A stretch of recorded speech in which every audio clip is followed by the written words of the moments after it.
Hey, Clint Baker here from Hillbilly Hippie Honeybees. So no matter whether you're a beekeeper or just trying to save a little money, I'm going to show you something that I just learned how to do, and it's how to take a battery that you think that it is junk and that you're getting ready to throw away because it's not reading on your charger, and how to repair it quickly in less than 10 minutes and get it charging again. So I've not done this before. Let's see what happens. But what am I out? A battery? I'm already out of battery. So anyway, here we go. So what I wanted to show here is this is not charging. So what it means is it's below its threshold of being able to test it and charge it. This has been blinking for about 3 minutes now, just to try to see, to make sure that it would go over to the charging side, and it has not yet. So we're going to do something that I was told that we could do, and we're going to try to reset this battery.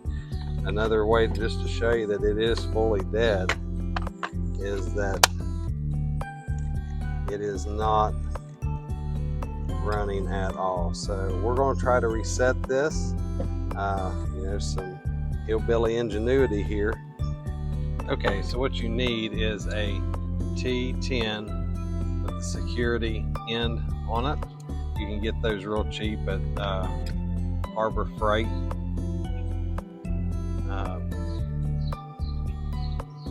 I already had the trickle charger, but you can get it at Harbor Freight too. I think they've got one that's like $9.99. So, but there's 5 screws that you got to take out. So you have these 4, one up here on the top end,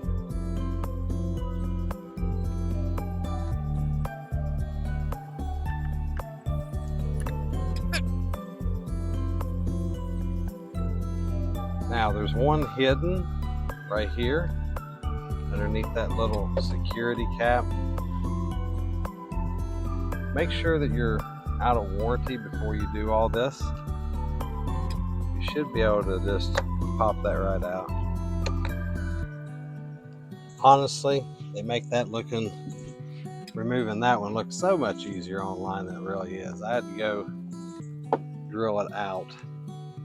I hope I didn't booger it up getting it out. Booger it up is a hillbilly slang, by the way. That means for those of you outside the Appalachian area, that means to mess it up.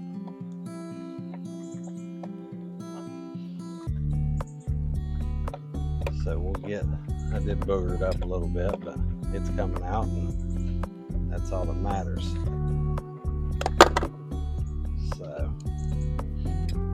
and yes, that's the right size because it's the same size as the rest of them. I just boogered it. So, get that out. So now we're going to try to get this apart. Break that apart there.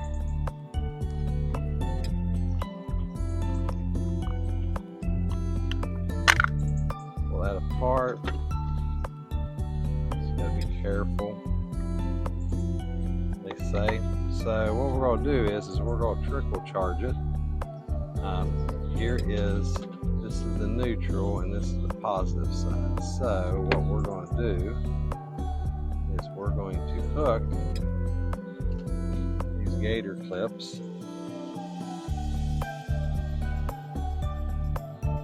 because the gator clips that come with it are way too much. We're going to hook one up to here because those gator clips touch it.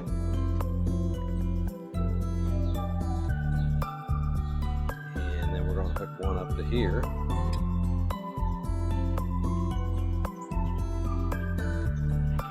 Just like so.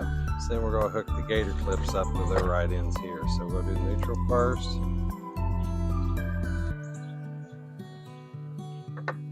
There.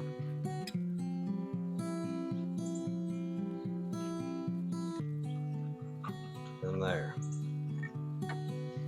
And we're just going to let that set for just a few minutes. Make sure that they're touching. So all we're trying to do is get the charge up to where we can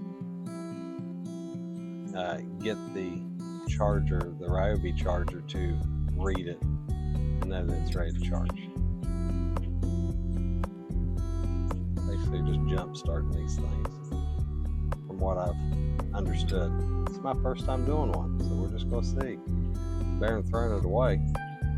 Alright, so let's see what we got here now.